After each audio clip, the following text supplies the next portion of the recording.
She might have hit and never met the real one. Now put your bottles in the air if you a real one. Streets love me, I'm a real one. Got everybody fucking with me, I'm the real one. Now who the hottest in the city? I'm the real one. Now put your bottles in the air if you a real one. First of all, I'm a real one. If shorty fucking with Cooley, then she a real one. I'm with my hitter, he gon' hit you, he the real one. And I ain't leaving out the county till the bill's done. I'm buying powder for everybody. You hang with just anybody. Very important person. Cooley not anybody. She been with a lot of hitters, but not with a real one. She want a deep boy. She want a real one. On the real one. Where the bottles at? I'm gonna buy one. Giuseppe, Fendi, baby, Ferragamo. I'ma take her to R2L. She tired of McDonald's. She tired of these lanes. She tired of these frauds. She said she want a real one. Come ride with a boss. She gon' bust it for a real one. She gon' pop it. She gon' drop it for a real one. Good evening, everybody. We are back. The Big Man on Campus, and we are live. Monday, April 3rd, 2017. I am the Big Man on Campus here, back with you live. It's nice to be back. Been off for a while. Been off since about I think March 9th. I think that was the last time I did a daily show. This is my bread and butter, my podcast. It's my baby. I built it up. People actually listen to me, and it's nice to get back to it. I know, we might have a low turnout today just because people don't know it's back on and everything, but I hope people chime in. I hope people tune in. I've always really liked doing this show, but with college basketball kind of slowing down as far as night games during the week, I usually towards the end of basketball take some time off, focus kind of on other things and get ready. But now that baseball's back, a great need and a good time to start it up again. So I'm breaking it all down for you tonight, whether it's college basketball, whether it's baseball, we'll talk about it.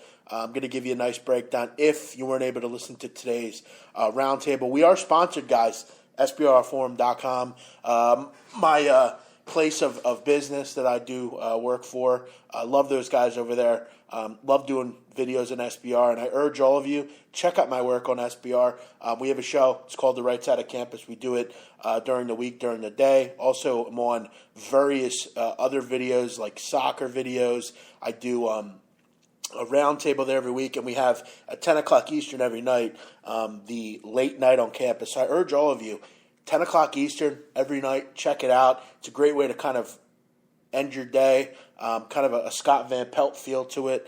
And thanks, Lopez. Great to be back on. Like the SBR show. Thank you. Appreciate that. But it's always nice to kind of have an open forum. And, I am working on maybe getting this podcast to kind of another level. Obviously, I've met some good people. And, I'm not someone to spin, truths and say things that aren't true and kind of get people to buy into stuff. I'm getting there. I'm slowly trying to make my way up in the business, and I started out with this show here, and then I started doing some SBR stuff. Now I got some shows over there, which has been awesome. I've loved doing videos there, and I hope to do videos there for a long time. But I'd love to get this going somewhere. I'd love to take this to SBR, and I really hope this podcast can take kind of the journey, because I think we put out really good information on here, and it's really been kind of my thing for a long time. So. If you're out there, let me know you're out there. Get on the chat box, get on Twitter, wherever you are. Let me know that you're listening in. Retweet the show, favorite the show. Do anything you can to get the show to people. I know, obviously, it's the first time in a while I've been on, so people might not know we're out there. But you retweet it, let people know. Also, if you're out there listening, you want to call in, I'll gladly take your call. All you got to do, get in touch with me on Twitter. And I will get you my number. DM me, and I'll get it to you. But where do we start? Obviously, we'll start with the national championship, the big game tonight. You look at it from a betting perspective, probably not a ton of value if you're looking at the game, because look, it's virtually a pick'em. I know in my own on my own book, one of my books, I have Gonzaga at 25-1, so. I'm not really involved with it, game by game here. I'm not really looking at adding on. I'm not looking to hedge. I'm just going to stick with Gonzaga Grand Slam Dodgers. Well, you knew that was going to come sooner or later. Get into baseball in a little bit. And Jock Peterson, none other than Jock Peterson, who had a bad year last year. Where's Ryan? Ryan's not going to be on the show. Ryan has got some other things he's doing right now, and Ryan's actually going to be moving out here pretty soon. Ryan has some new opportunities, and we're still friends, but he's just not going to be on the show anymore, and he's not going to be here anymore. So it's just going to be me, just bachelor life for me. But today's really a great way to just kind of get back into things. I will say, obviously, many I meet a lot of good people and stuff, so I will be looking to get plenty of guests on here to talk baseball and to make it fun. So Ryan, he might be on once in a while, but he will not be on regularly with me. But yeah, as far as the game tonight, like I said earlier, I mean, for me, I have the future. So I'm just kind of, do I want to hedge? Do I not want to hedge? I don't want to hedge, honestly. I don't really think I'm going to need to. I think for Gonzaga, I think this is a fine matchup for them. I don't think there's anyone that, from perspective that I'm looking at, I don't think, other than maybe Justin Jackson, I don't think there's a bad matchup for Gonzaga in this game. And I don't know that with the way Berry's playing with right now, with the way Hicks and Pinson aren't playing well right now, I'm just not really that high on UNC. They've been a nice team, a nice story. They've made it to the final, but I think Gonzaga's on a little bit different level. I think Gonzaga will really bother UNC as far as on the boards. I think UNC's obviously, they're just a better rebounding team than anyone else, and I don't think in this game they're going to have that advantage like they normally do. I mean, you look at the fact of Gonzaga, they're second best defensive rebounding team in the country. They're going to neutralize UNC on the glass. There's no two ways about it. Okay, stick with it. I mean, take it easy. I mean, we hear you. You don't have inside info, so stop saying that. Don't come on here and make this, all about you. This is my show. I can definitely tell you what I want. Okay, you don't know everything, though. I don't know who you are. If you were Billy Walters, I would probably venture to probably believe you, but I don't know who you are. I've never heard from you. I've never heard you on the show before. And unlike my other outlets, okay, good. Go tell someone that cares. By the way, I can, like many know, I can block on here, and I don't. I'm not. There's no two ways about it. I mean, I'm just going to get rid of you here. You don't have inside info. Stop talking stupid. Hope it's a good game. Yeah, amen. Burnsy, what's up, man? Good to be back. But yeah, so I think as far as from the rebounding perspective, I don't know that Gonzaga's going to be they're not worried about. They're not going to go into this game and say, "Oh my God, they're so good on the glass." They face West Virginia, who I got to tell you is a pretty damn good offensive rebounding team in their own right. You have a South Carolina who's a very good rebounding team. BYU is a very good rebounding team. So they've definitely have kids that they've seen rebound the basketball at a high rate. So I don't think that's going to be anything that Gonzaga hasn't seen. And I also look at the guard position, and I say to myself, I think Williams-Goss has a distinct advantage at the guard position. I mean, even when healthy, Joe Barry's a good player. Is he a guy that a lot of people depend on? I don't think. I mean, I'm not overly in love with Joe Barry. We all know there's something wrong with him. And you look at in that game against Oregon, I mean, he was 2 for 14. He missed every 2-point shot he threw up, and he just didn't look himself. So for me, I'm not crazy to think that there's not something wrong with him. And a day and a half, I don't think is going to do much in the way of getting him better at any rate. And look, they're never going to list Gonzaga as a favorite here. They're just not going to do it. I mean, that's what being UNC does for you. I don't think they're the favorite. If it was my own book, and you said to me, who do you think should be favored in this game? I think Gonzaga should be favored in this game. I don't think there should be a dog here. I don't really see a distinct advantage for North Carolina. The only distinct advantage they have is they're UNC, and their teams have been here. None of these kids have, other than last year and losing that game. They have that experience. But we have to be real with ourselves and say, other than a Marcus Page, that ridiculous 3, they didn't really play that well in that game. I mean, I didn't think they did. I thought Villanova was the better team. I don't think the wrong team won or something. I just, Justin Jackson's great, and his draft stock has risen significantly. He's going to be a really good pro. But Zach Collins has as well. I mean, Zach Collins' draft stock has risen also, and he's an X factor tonight. One thing I do know is it all really depends tonight, and as all these tournament games have, it depends on the officials. If they call it close to the vest, and a team in Gonzaga who only fouls 16 times a game, if they're called a ton of fouls like they were in West Virginia or against South Carolina, they're going to have some trouble in this game. If Karnowski's on the bench for long periods of time, if Collins is on the bench for long periods of time, that's not good. Because at the end of the day, you're going to run out of bodies.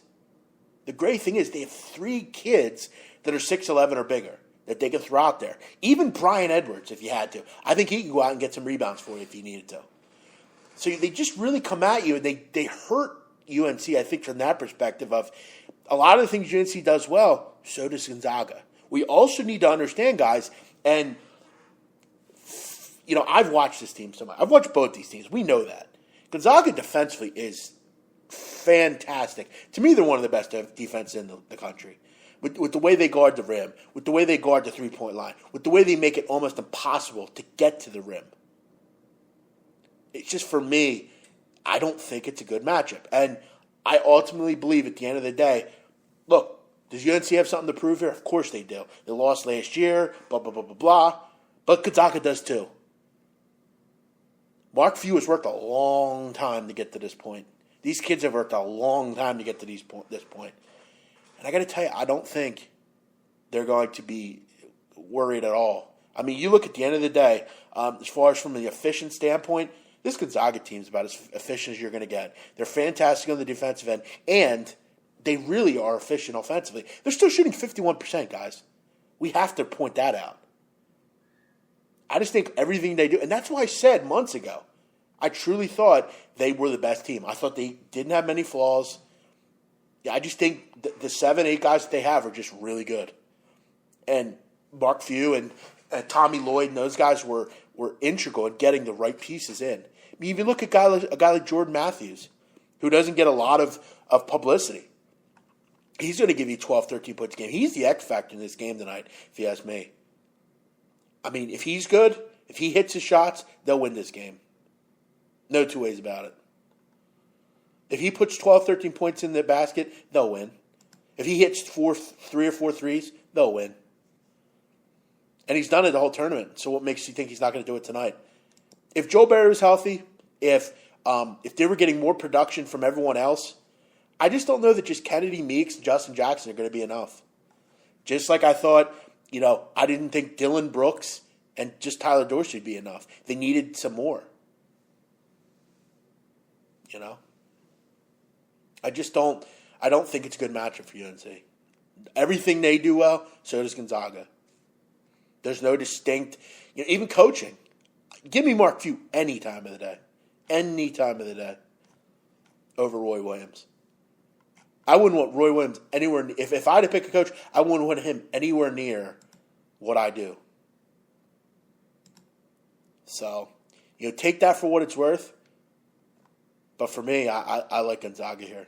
I'm going to stick with my guns. I'm going to keep the future. I'm not going to hedge. I did take a small play out on an exact wager matchup winner. I took UNC beats Gonzaga plus 236 on 5 dimes.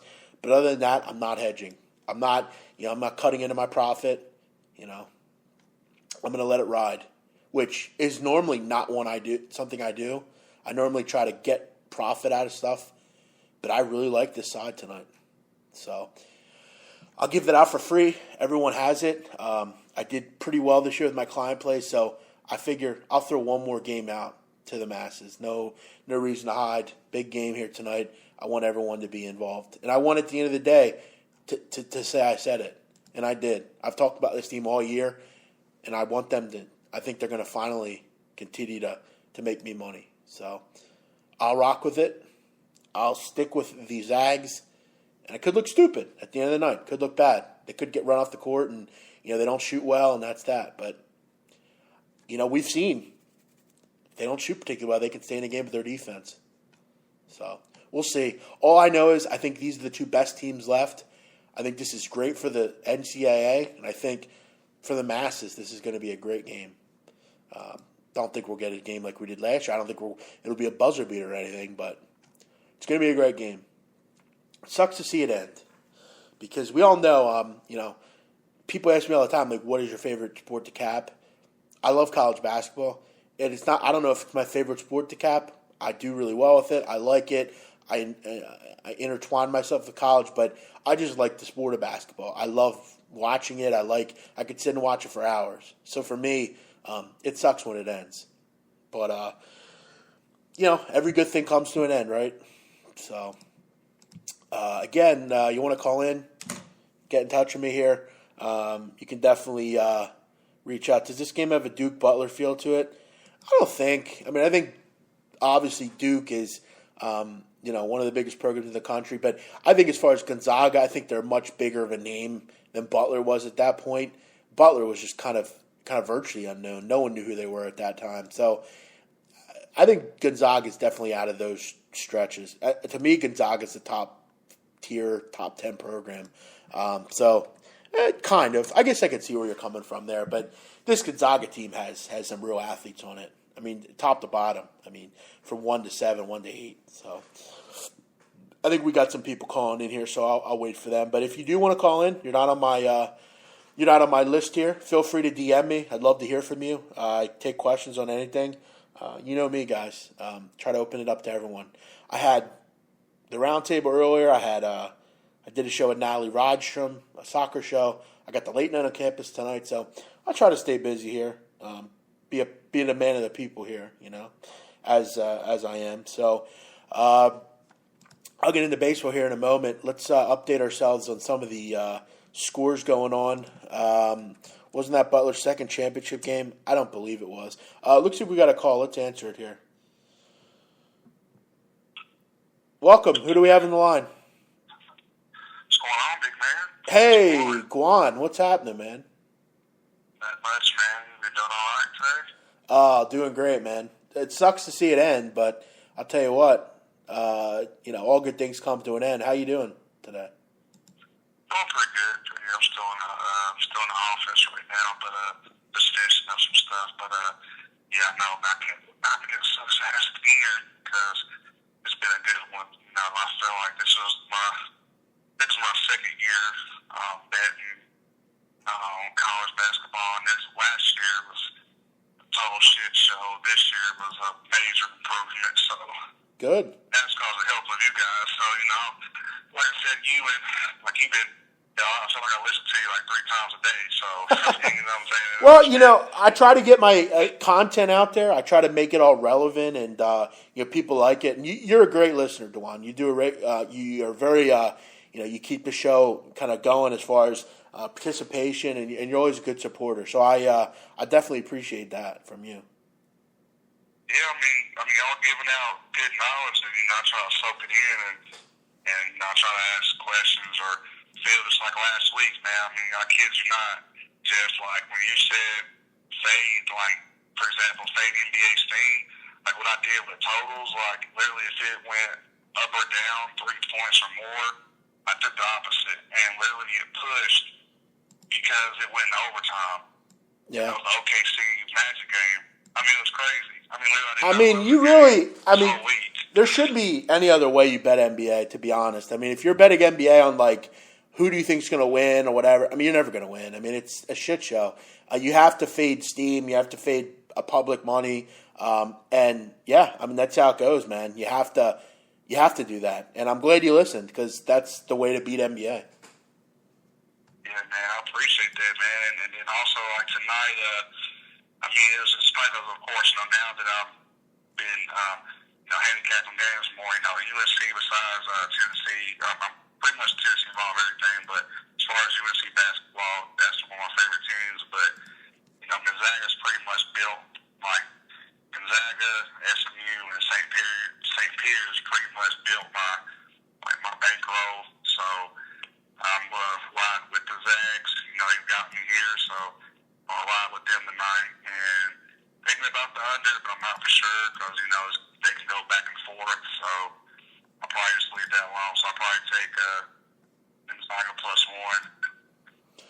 Yeah, I mean, that's obviously I have a future, so I'm gonna kind of just stick with where I'm at. But yeah, that's the way I would look at it. If I, obviously that's the side I want to win, but I think there's a legitimate reason to back Gonzaga here. I really do, and as far as the total, someone's actually asking about that. Joe here on the chat box. I wanna thank you, Guan. You're the man. I always appreciate you.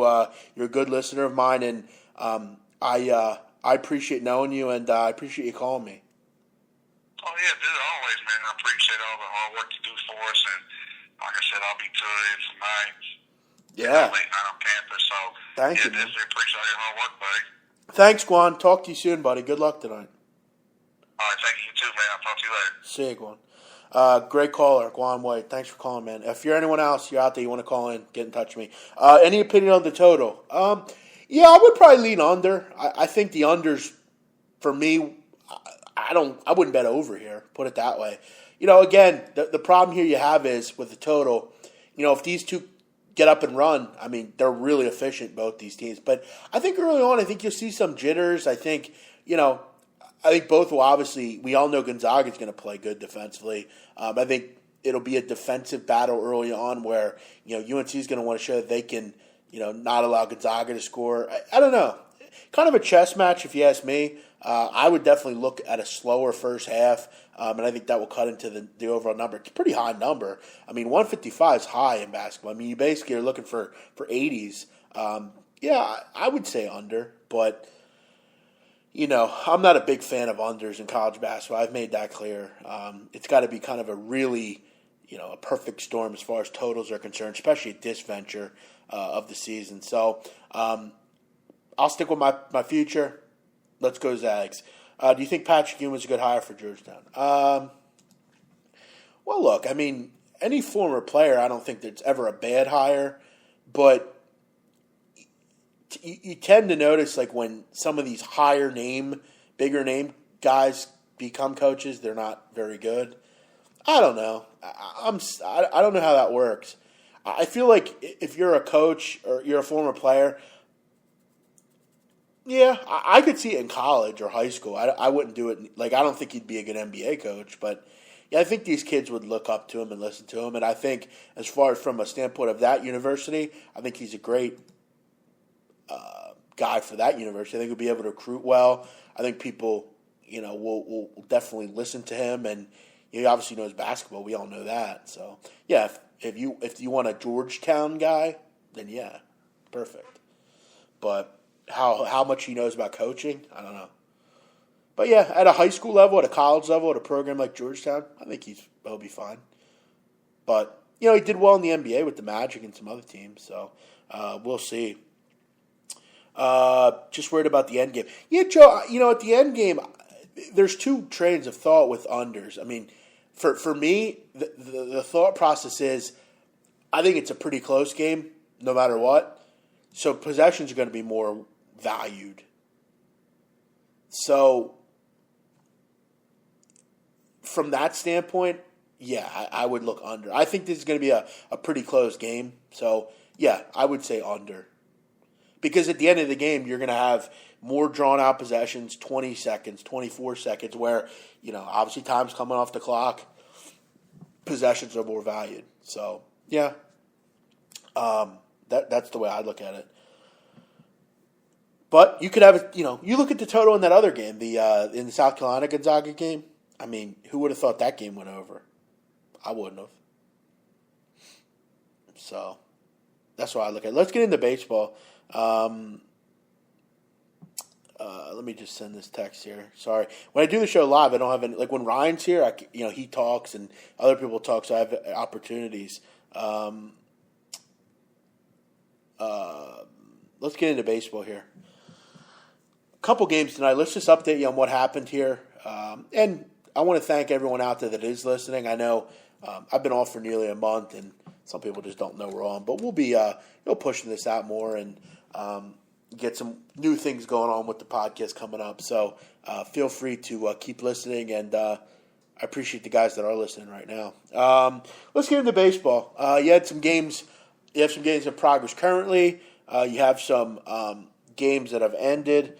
You look at some of the games that ended. Boston, a nice win over the Pittsburgh Pirates. They get the job done 5-3. Pittsburgh made it interesting. I know the bullpen for the Red Sox kind of allowed them back in the game a little bit. The Mets, by the way, erupt for 6 runs in the late innings to grab and beat Atlanta. You look at Atlanta, what a just pathetic bullpen. I mean, Teheran was cruising in that game. They take him out, and then everything stops. The Mets score 6 runs in the 7th, and that's going to be the story, I think, this year for the Atlanta Braves. I mean, you look at Teheran, 6 innings, got 4 hits, did have some walks, but I mean, he was really good. You had to take him out. I mean, he had 96 pitches. You bring in Kroll, he comes in, only gets 1 out, gives up 3 runs. Chaz Rowe comes in, he gives up a run. Eric O'Flaherty gives up 2. Just a shit show of a bullpen. I mean, really bad. And they didn't score runs. I mean, they can't score runs. They don't hit. They only, other than Freddie Freeman, I mean, they don't have too much. So, yeah, it's going to be a tough year for the Atlanta Braves. Really going to be a tough year. You look at the rest of the scores here. Washington beats Miami 4-2. Another run line winner. You had 3 run line winners. All 3 favorites covered the run line. You did have Steven Strasburg. He pitched pretty well today. And then you had a home run. Bryce Harper hit a home run, which I mentioned in some of my previews that I did. I think he's going to have a big year. He starts the season off with a home run. Yes, Atlanta would be the worst bullpen in the league. You would be right. Currently, Colorado up 7-5 in the 9th. Toronto and Baltimore tied in the bottom of the 7th. Dodgers are pounding the San Diego Padres 7-1 behind a Jock Peterson grand slam. Phillies, nice start to the year. They're up 3-1 in the bottom of the 4th.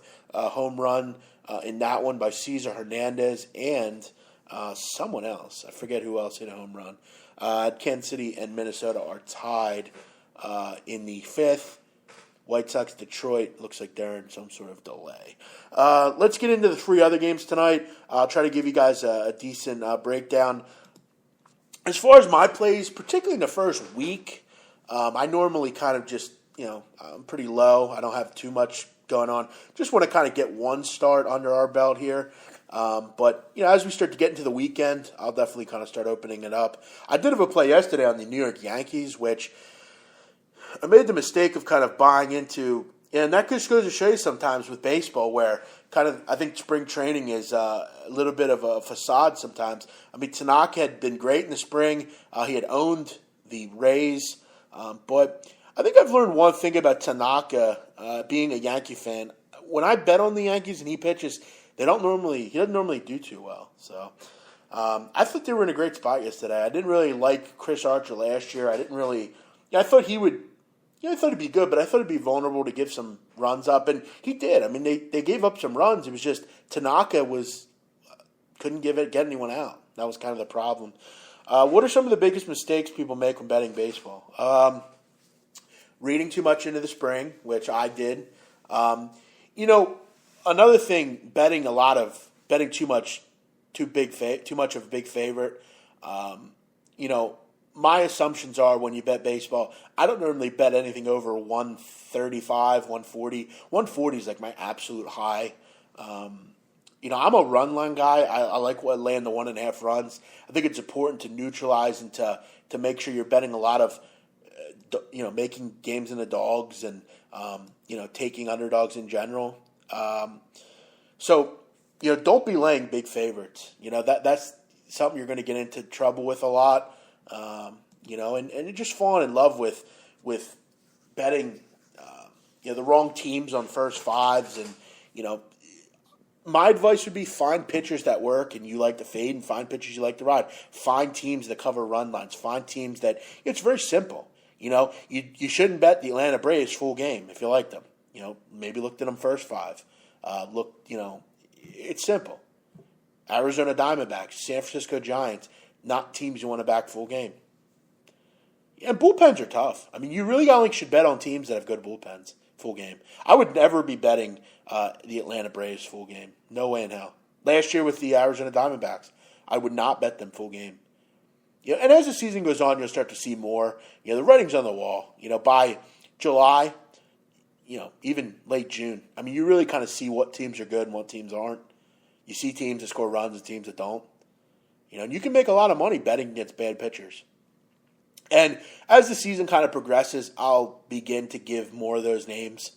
There are guys particularly that I just love to fade. Bullpens that are just awful. I mean, and team totals are favorites of mine. I like the team total bet. So, never bet on run line. See what you mean about turning teams into dogs. Yeah, I mean, and a lot of the time, I mean, I make I write everything down. If you see I have notebooks, I just write everything down. And I keep tallies on teams and how many runs they win by. And there's a lot of teams, particularly like the Washington Nationals. They're a team that, over the years kind of struggled to score runs, but I think this year they're gonna be a big run line team. They have a good bullpen. They have a ton of guys that can hit. They have a great pitching rotation. Houston, they'll be another pretty good run line play. Obviously betting against bad teams, betting against San Diego. I mean, that's a good way to hit run lines. And you got to find those teams that generally win by one run. Like a team I would never bet a run line on is like St. Louis, Texas. They're just teams that you look at last night with St. Louis. I mean, that's their MO, St. Louis. That's always been their MO. They don't score enough runs. They score 2 or 3 runs a game, and they're up, let's say, 3-0, and they give up a 2-run shot or a 3-run. They're brutal. They don't cover run lines. So watch stuff like that. That stuff will start. I mean, it's literally the first day of baseball, so you'll learn. Boston, they're another great run line team. But I wonder about their bullpen, Boston. I mean, I love Kimbrel, sure, but I mean, Barnes and Heath Hembry, and they got rid of Tazawa. I mean, I'm not that high in their bullpen. That's a concern. But they'll score a lot of runs this year. Don't let that fool you. They already scored 5 runs today. They'll average 5.5 runs a game. That's the MO for them. Tonight, though, a couple games here, short and sweet. I'll break a couple down, and then we'll end the show here. First one, you got the Cleveland Indians and the Texas Rangers. Cleveland 114 over unders 8. I kind of like Cleveland here. I'm not a big fan of Texas, particularly coming into the year. Obviously, I didn't like that they got rid of Ian Desmond. Obviously, you got to do what you got to do as a team, but I liked Ian Desmond. I think he's a good outfielder. I think he's a kid that still hits for average. A really nice player in your outfield. And they're giving a lot of respect to some of these young kids. I mean, Carlos Gomez is a guy near the end of his career. I mean, he struggled a lot last year. You really have to depend on Nomar Mazara, Profar, DeShields. I mean, that's your future, and they're believing in that. You're also believing a lot in a rotation that 3 or 4 of their 5 starters have come off either some kind of injury or Tommy John surgery. There's Cole Hamels. Is he a guy that can put it all together throughout the year? Martin Perez, A.G. Griffin, Darvish, they're all very much, Cashner, they're all disabled usually at some point. I mean, Beltre, he's starting the season on the DL. Jake Diekman, Tanner Scheppers, Cashner. I mean, just a lot of injuries. And coming into this game, you also look at the fact of how lucky Texas was last year in one-run games. I mean, this team was super lucky. They won a lot of games that in any other season they probably won't win this year. So I think they were a little bit overrated to begin with last year. They cashed me a lot of tickets. But they were lucky. And I don't think anyone will dispute you on that. You added Mike Napoli, good player. Going to give you, nice power, but also strike out a lot. Luke Roy kind of came in the middle of the season. He should probably be one of their better players. Andrews a nice player. Joey Gallo's going to have to start the season at third base.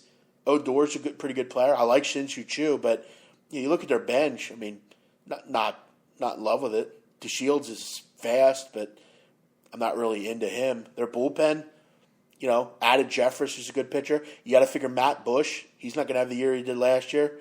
And Dyson. He can be dicey at times. Cleveland, I like them in this one, starting at season. I'm high on Cleveland in general. I think they're going to win the World Series. Their mindset going forward is going to be great. They have a great coach. Added Encarnacion, who to me is a nice upgrade over Napoli. Pitching rotation's fantastic. They're all healthy. They have, to me, the best bullpen in the AL, other than probably the Yankees. But I even think they're better than the Yankees. They were good last year against righties. Kluber's fantastic as always. Has good numbers against the Indians or against the Rangers. I like them in this spot. I think it's a pretty fair number. The one issue I have and why I'm going to probably stay away from the game is I'm not a big fan of betting against Darvish. I like Darvish as a pitcher. I think he's going to be just fine this season. I think you'll finally see a pretty healthy season for the most part from him. But I think there's some question marks about Texas. They're not going to be as lucky as they were. So, take that for what it's worth. But they're a team that I'm not particularly high on. But the Indians are a team I am particularly high on. Any dark horse out of the gate? I think a dark horse, again, I'm not sure they're going to win anything, but I think they'll win a lot of games. The Arizona Diamondbacks. I mentioned on SBR, we did on the Late Night on Campus, we did a kind of a little preview of both leagues, and I took them over wins. The thing about the Diamondbacks is they can't be much worse than they were last year. I mean, they were brutal last year as far as the luck they had. I mean, Greinke was terrible. Shelby Miller wasn't good. A.J. Pollock got injured. They didn't have much of a bullpen at all. But you look at this year, I mean, you would think that Greinke will have a better year. He was pretty good yesterday. Shelby Miller has shown flashes in his career. He's going to be a good pitcher. I'm pretty high on Corbin. They got Taijuan Walker from the Mariners. They got Pollock back. Goldschmidt's an all-star every year. He's one of the best players in the league. They have a pretty good bench. Danny Descalso and Hazel Baker and Chris Herman and Peralta. I like this team. I think they're going to win some games this year. Are they going to win the NL West? Probably not. At 20-1 to win the NL West, it's not a bad play. You could see it. The one issue they're going to struggle with a little bit is their bullpen.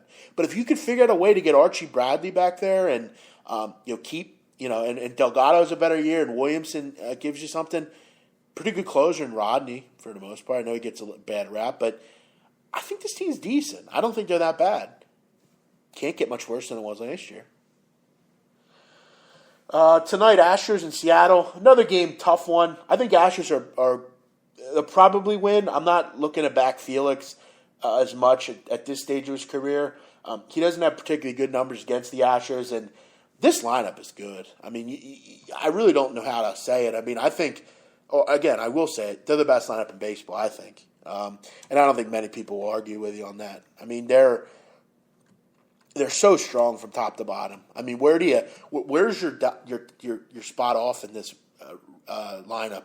I mean, we've talked before about. I remember last year and the year before Toronto. You looked at their lineup and you said, where's the time off with this lineup? With Encarnacion, Tulowitzki, Bautista, and all those guys. And you look at their lineup, the Astros. I mean, Springer, Bregman, Altuve, Correa, Beltran, Reddick, Yeleski Gurriel, Brian McCann, Aoki, Keuchel. So through 1 through 8. I mean, that's a pretty good lineup there. And, I'm not a big Seattle fan, really. I said that before. I don't really like Seattle. I don't think they got much better in the offseason. Their lineup's really not that good other than Cano and Cruz, and, they could be hit or miss anymore. I do like Segura. I think that's a nice addition. I'm a big Gene Segura fan, always have been. I think he's a good player, good leadoff hitter. But I don't think they're particularly strong out in the outfield. I mean, Leodis Martin, Jared Dyson, and Mitch Haniger. I mean, what is that? That outfit's trash. Mike Zunino can't hit. Danny Valencia, ugh. I don't think they're going to score very many runs this year. And Keuchel, he didn't have a great year last year. I would hope he bounces back here. But I got to tell you, I mean, I'm not laying 153 to open the year. I'm not. Just not going to do it. And do I want to get bet against Felix in that bullpen, laying a run and a half? Not really. I got to tell you, I kind of like the under. I do. But I don't want to bet it because of that lineup. But in the first game, 8.5, I don't think it's too bad. I think the under is a decent play in this game of 8.5. 9 kind of a weird number. If we could get 5 or 6 out of Felix with 1 or 2 runs, maybe 3, I think this game will stay under. Bullpen's both pretty good. Edwin Diaz is great in the bullpen. And Houston, plenty of good arms. I think this game stays under. Call me crazy. 10:05, Angels in Oakland. I mean, what a shitty game late night. I mean, when your starting pitcher in your opening day game is Ricky Nolasco. I mean, like the Reds. I mean, today your starting pitcher was Scott Feldman. I mean, what is that? It's even worse for the Angels. Ricky Nolasco's awful. Both these bullpens suck. I will say this. I think this is a team, the Los Angeles Angels, I think they're going to score a lot of runs this year. I think you'll see a lot of overs with them. You look at their lineup. I mean, their lineup's actually not bad. I mean, obviously Mike Trout speaks for herself, but they added Cameron Maybin, added Ben Revere. Simmons a good shortstop, good second baseman. They added Danny Espinosa. Have some power with Crone, Pujols. Martin Maldonado hit 28 home runs last year. It's a pretty good offense. And their pitching rotation's junk. I mean, you look at their rotation. My God. I mean, other than Shoemaker, who I think overachieved last year, Garrett Richards, who knows? Skaggs, who knows? Nolasco, ugh. Chavez, ugh. I mean, what is that? Bullpen's not good either. You see some overs with this team. But tonight, I have no opinion on this game. I'd say maybe over 8, gun to my head. But as you can see, not a lot that I want to really get involved with in the major leagues tonight. I'll probably maybe get my feet wet a little bit with Cleveland. Maybe under 8.5, Seattle, Houston. But nothing really. It's ace day, I'll let them have their ace. Thinking A's might be a thorn for the AL West, I disagree. I mean, they're not. Their lineup's not good, and they have no pitching. I mean, we can act like Sean Manaea is the next Ty Cobb, but it's doubtful. You look at that rotation. I mean, what another joke of a rotation. Kendall Graveman, Manaea, Triggs, Jamel Cotton, and someone named Alcantara. Yeah, their bullpen's not good. It sucked last year. I mean, there's nothing with this team that I'm excited about. Nothing. Again, I think they'll hit a lot of home runs. I mean, Rajai Davis, Chris Davis, Trevor Plouffe. They'll hit some home runs, but not a ton to get too excited about. But I see where you're going with that. I think you see a lot of overs in the AL West. Other than Seattle. Oakland will score runs. The Angels will score runs. Houston will score runs. Texas will score runs. Other than that, I'm done, guys. I got to go. I've been talking so much today. It's time for me to take a little break, get ready for the game tonight. I'll be back on SBR Forum, SBR Sports Picks, 10 o'clock Eastern. We're talking National Championship. Actually, it's not at 10 o'clock. We're going to be on live at halftime. I forgot. Sorry. We are live at halftime. So what I want all of you to do, everyone out there listening, I want you to go on YouTube. I want you to go to SBR Sports Picks, and I want you to subscribe. By subscribing, what will happen is you will get a notification when we go live. I want you all to join in. I want you to listen on the live chat, and I want you to interact. because we do a lot of work over there, and we want you to check us out. So do that. Join us tonight at halftime. We'll throw out some halftime plays. We'll also throw out our general feelings on the game, and that'll be it. So everyone have a great night. Thank you as always for listening. Nice little group today. As far as tomorrow, we'll be back same time, 5 Eastern, and that's that. CBS doing the team broadcasting this year. Yeah, I would imagine, which I'll watch. I'm a fan of that. And I'm not a huge Jim Nantz fan, so I'll look into that. Maybe I'll watch like the Russian broadcast or something. I don't know. But check me out tonight, halftime on SBR Sports Picks. We'll talk about the game and everything going on. Go Zags, and I'll see you tomorrow at 5. Bye-bye.